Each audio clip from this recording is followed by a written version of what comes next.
Hello there and welcome back to the garden. In this video we're going to be working on this perennial border behind me, and we've got a few jobs to do, which include digging some plants out, dividing some plants, moving some plants around, and also planting some new plants also in this border. So please keep tuned. So as I've already said, this is a perennial border, and the majority of this border was planted last spring, and it came up, it grew beautifully through the summer, and we was rewarded with so many beautiful plants, so many beautiful flowers. We overwintered it and it was chopped back probably about a month ago now, and it's now ready to do the next stage, which is doing a little bit of maintenance and a little bit of moving things around and just seeing if we can improve the picture on last year just a little bit better. And this little bit of border behind me was redone last autumn, so we have some nice plants in here already. We have some Crocosmia, we have some red hot pokers. This is a clump of Geranium macrorrhizon which used to cover the whole of this area. This was reduced in size to make room for some more new perennial planting. And at the very end of the border we have some of our homegrown Stipa tenuissima grasses. So the first change we're making is Andrew's just going to be removing the Solidago plant.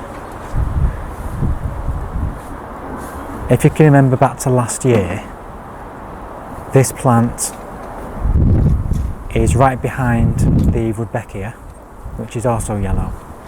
And the problem we had was we had two yellow perennials very close together. And our intention last year was to make some space between the two plants and pop in some red Crocosmia. What happened was we've come to the Crocosmia this spring and we've found it's actually died in the pot. I think the calms just got too wet and it's ended up rotting. So no more Crocosmia for this area.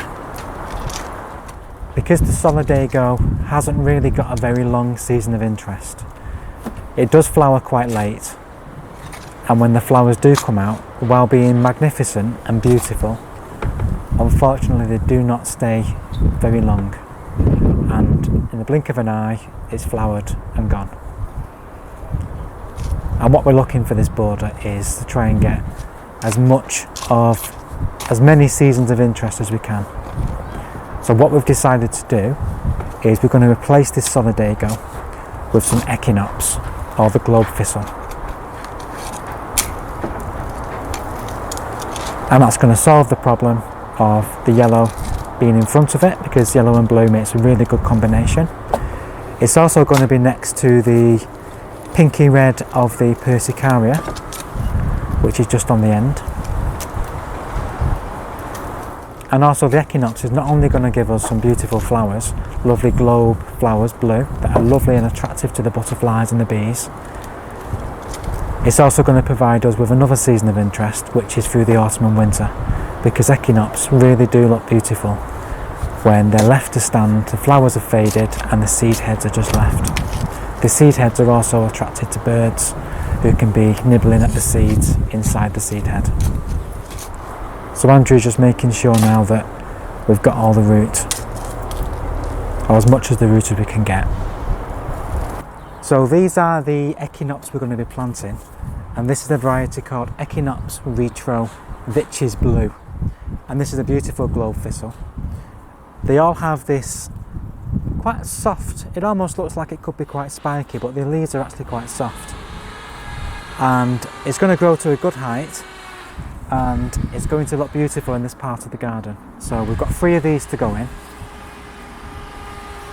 There is a little bit of slug damage on a couple of them, and I'm just hoping that these plants are going to withstand any more nibbling in the open border. Fingers crossed they will do. Now these plants, when they do get going, are quite thuggish. They will spread and they will do their thing in the border, and I'm hoping, because they are a little bit on the thuggish side, that they are going to withstand the ravaging of any slugs trying to nibble the plant. So let's get these planted.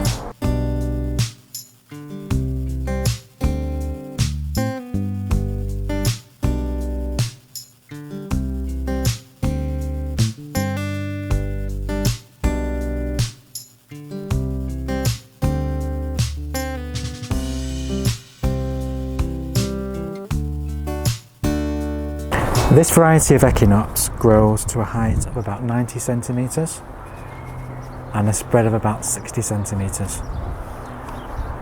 So we're giving these plenty of room.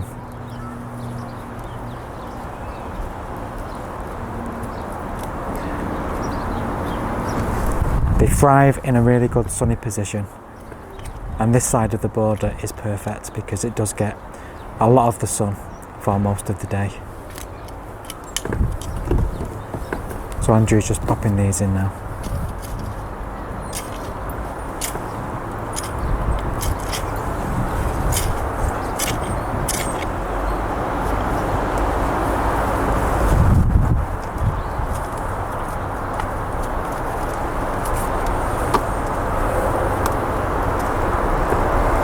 So whenever we're planting containerised plants, always make sure that if the roots are tangling around the bottom of the plant when you're digging a hole, just give them a bit of a tease out so that when you plant it, those roots can get straight into the soil and start growing outwards.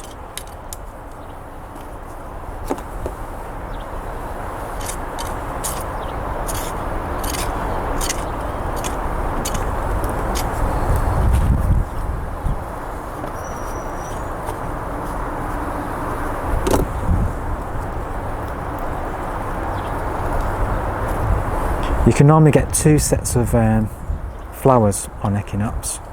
It normally flowers early on in the year, about July, and once the first flush of flowers is finished, if you do deadhead it and chop it down, it will regrow and reflower, and then those seed heads can be left over the winter standing, and they make a beautiful picture when a nice covering of ice or frost comes about in the winter garden.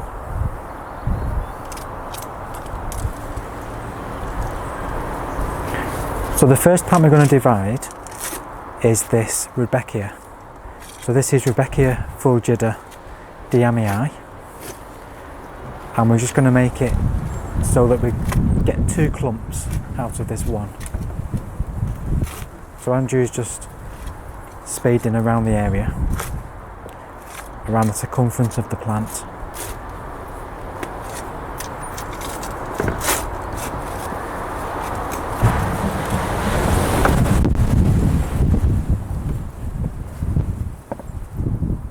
Out it comes. So a clump this size, what I've done first of all is I've just tried to get rid of as much soil as I can, just so I can see where I'm going with things. And if you can see, each one of these little shoots has its own set of roots, and in the very centre, although this is not a very old plant, there's not really much growing in the centre. So what I can do is start to take away the outside edges, and I've just got myself a knife and I'm just going to cut and just pull like that.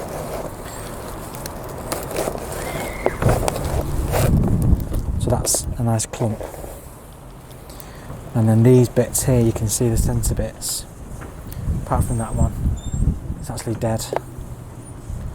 So I'm just going to pull them ones out, and this really does rejuvenate a plant like this. So I'm now just going to go and try and divide it. I was going to divide it into two, but it's naturally letting me see that it wants to be divided into three. So I'm just going to tug that away like so. So that's another clump. And then this third one is a bigger clump. So get rid of that. Get rid of that. So these brown bits can go. So that's a lovely 3 clumps there that can be planted back into the border. So we also have a Monarda that's right here as well that we're going to dig out, and we're going to try and divide that as well. I'm going to take that out first so that we can then see where the clumps of the Rudbeckia can get to.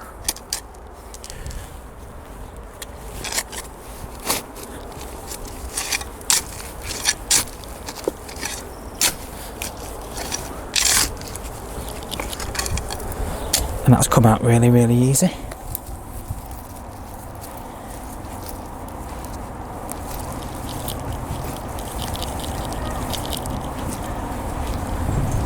Out it comes.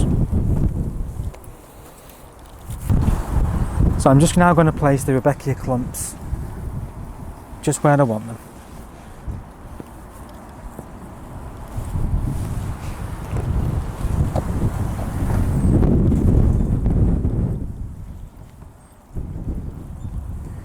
And then, while these are quite small, I'm just going to use a little trowel and plant them back in.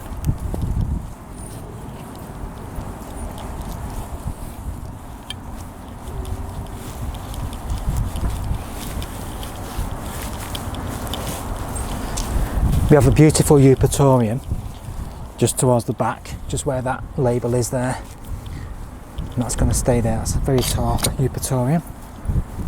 So that's all the Rudbeckia planted. I'll just pop that in amongst them there. And now to the Monarda. So again, this is not a huge plant, so I'm not going to use a big spade on this. I'm just going to be very careful and just use my knife. And I'm just going to try and just go and cut just literally halfway down the plant.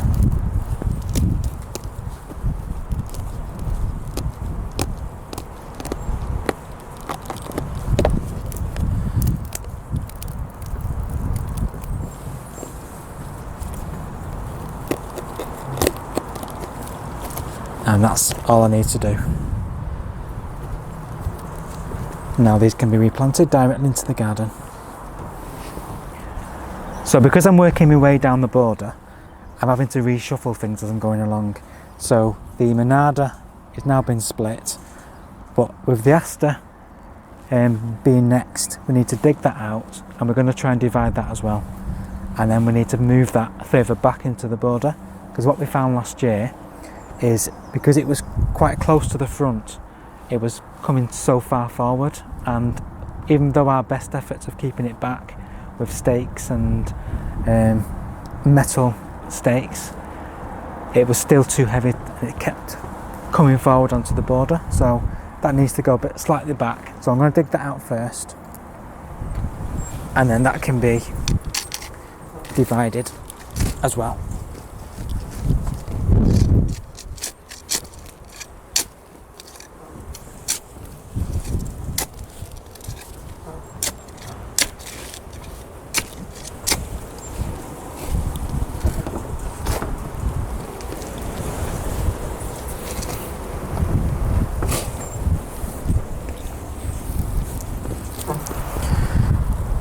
So this Aster's got quite a lot of growth already. I've taken a bit of the surrounding soil away, and it's going to be a bit brutal, this one. So I'm just going to go again in the middle.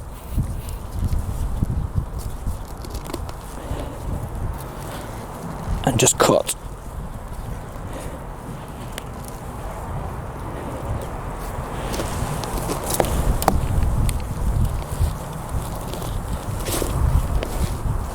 On the other side.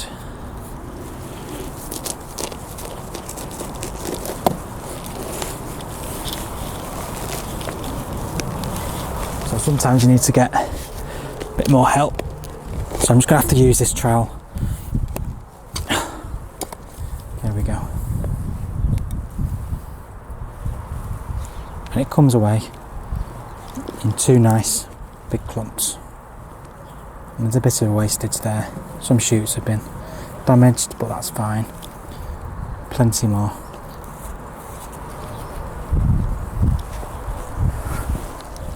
So I'm going to give these plenty of room, because these are going to grow quite large. We've got the Monarda there, and this one's going to go there.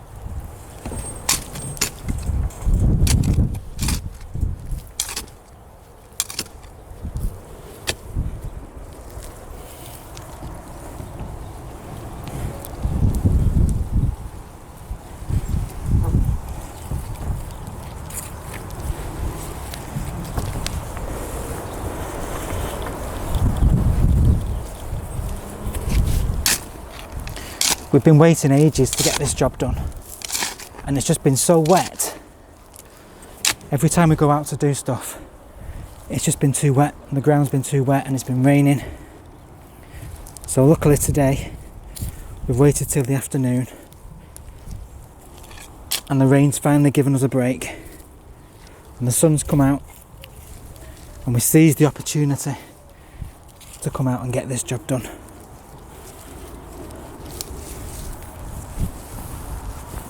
So that's the Aster now in place. So we've had to make a little bit of adjustments with the Aster so we can fit in this Calamagrostis Karl Foerster. And this is a really beautiful grass, one of our favourites. And what I'm going to try and do with this one is, again, try and get 2 plants out of this. So it's pretty pot bound, as you can see, and the new growth wants to grow around the outside. So what will happen eventually is the central part will die off, and the bits around it will continue to spread outwards. So what I'm going to do is see if I can just try and cut it directly down the centre, just with this knife.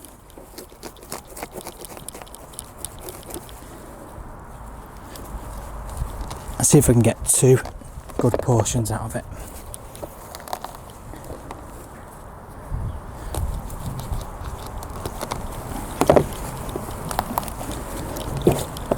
And go from the other side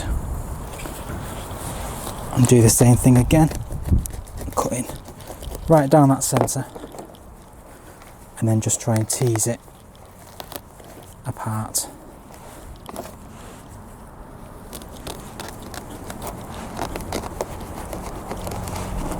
One of my favourite things is plant propagation, and dividing is one of the greatest things you can do. Because you've got instant plants, you've not got to wait weeks and months for seeds to grow.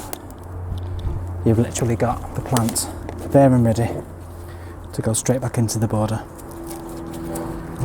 So I'm just going to try and tease a few of these shoots out from the base.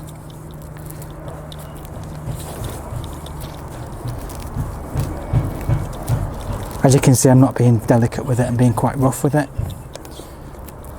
It's not going to mind this kind of treatment. And now that's 2 plants that can go straight into the border. So I've taken the 2 pieces now to the border, and like I said, I've just had a bit of a rejiggle so that the Aster is a little bit further towards this end, so that I can get these lovely Calamagrostis grasses in. Now I am cautious that we are above magnolia canopy, and these can potentially grow maybe to the height of where the fence is, so we'll just see what happens. I can always trim back a little bit of this canopy just to give these space.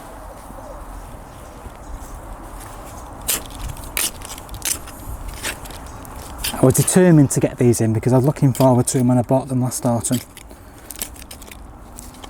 I knew exactly where they were going to go, and they're going to look beautiful right here amongst these other perennials.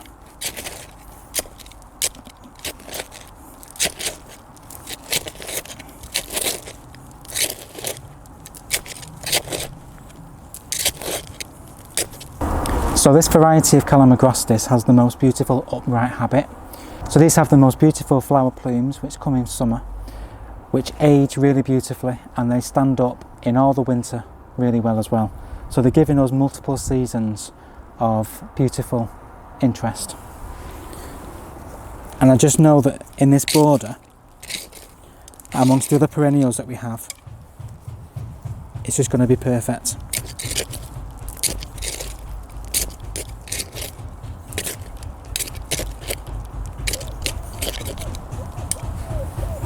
And the only maintenance you'd need to do with these is just cut the old flowers and old foliage back in the springtime, and then you'll start to see these lovely shoots emerging when the weather starts to get a little bit warmer like it is now. Thank you.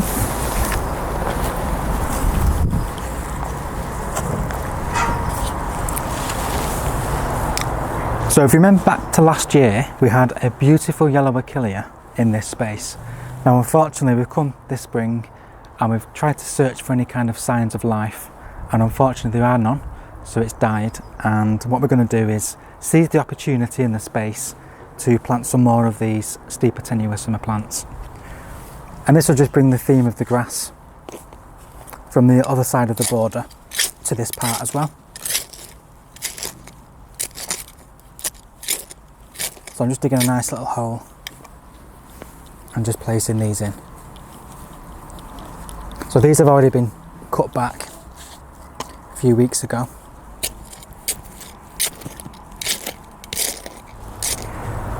The next plant to go in this border is a Anthemis, and this is Tinctoria lemonice. Has the most beautiful yellow, lemon yellow flowers.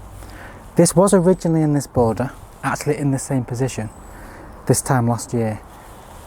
And the problem was it was getting nibbled by slugs. So we lifted it, placed it into a container in the hope that it would be okay in there and live okay, and the slugs would leave it alone. It now has got much bigger, so we're going to give it a second chance and we're going to replant it in this border, and hopefully it'll be robust enough now to withstand any ravages by the slugs.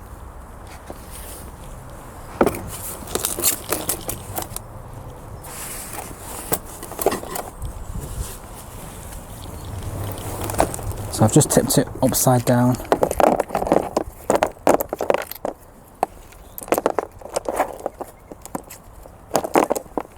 I'm just removing the slates that I put in the pot for drainage.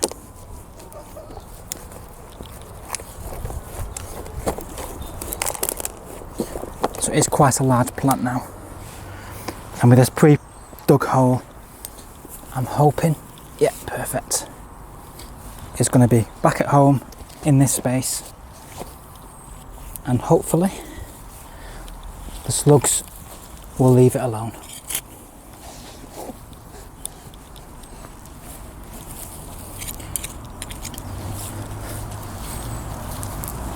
And the thing about these Anthemis, they do grow quite large. Don't underestimate how big they grow.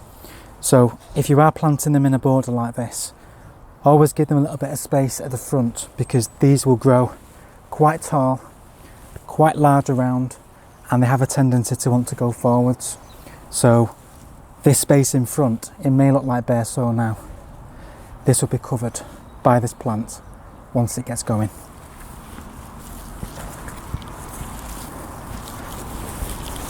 I'm just firming that around and then put the label in there. So I've also got a job to get some labels printed for some of the plants we've put in today, so that we know where they are. Like things like the Calamagrostis needs a label, and also the Echinops will need a label further down, just so we know where things are. And we're hoping now, with the addition of this yellow plant, the Anthemis, this will bring the much needed yellow to this area, because we are missing it from when the Achillea used to be on the other side. So the Anthemis should blend in beautifully with the yellow flowers, with the blue flowers of the geranium, and also the pink flowers of this salvia. So in this very end part of the border, if you can remember back to autumn, we had the beautiful Symphyotrichum planted in this area here. And what we wanted to do is get some more Achillea just to go around it, because the combination of those beautiful flat heads of the Achillea with those red hot pokers is just stunning. So we've chosen a variety called Terracotta, and these start to bloom in like an orangey colour and then fade to a lovely yellow.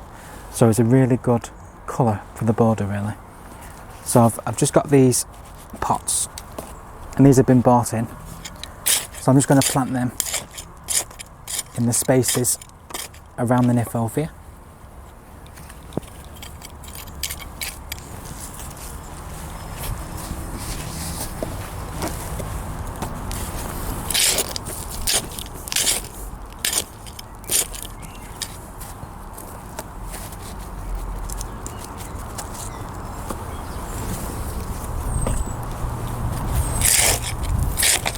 And just the last one going in now.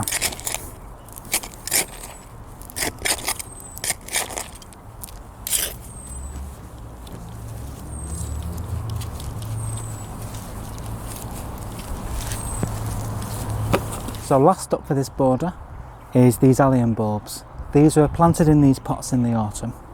If you can remember, this border was full. We couldn't find any space to plant them directly in the ground. So now that spring has come and we can see the gaps, we're just going to get a few of these pots inside this border as well. So these are the variety called Purple Sensation. So these have beautiful lollipop purple heads, and I've just got 3 pots just to go in this little area here. So I'm just going to get these in. And it's just as easy as digging a hole and getting them planted.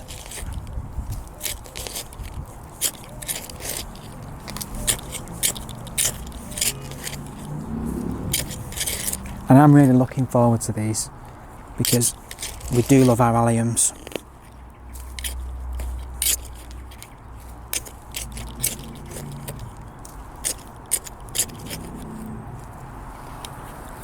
I'm going to tip the pot upside down.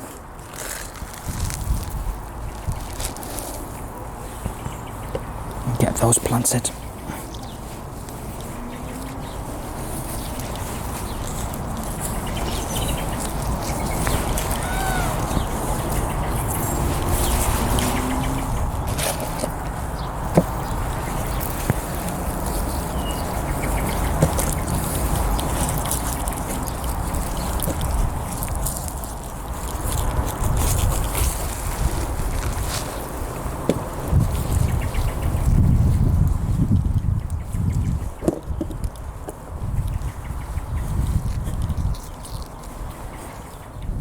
So that's all the plants now planted. All that's left to do now is mulch the whole area with some fresh compost, and I'll get some labels printed as well for the plants that are missing the labels. So thank you very much for watching. Please, if you do like this video, please click the like button. It really does help with pushing our videos forwards. Also, if you've not subscribed, please also consider subscribing. So we're going to get on with the mulching now. So please take care, and we'll see you very soon on the next video. Goodbye for now.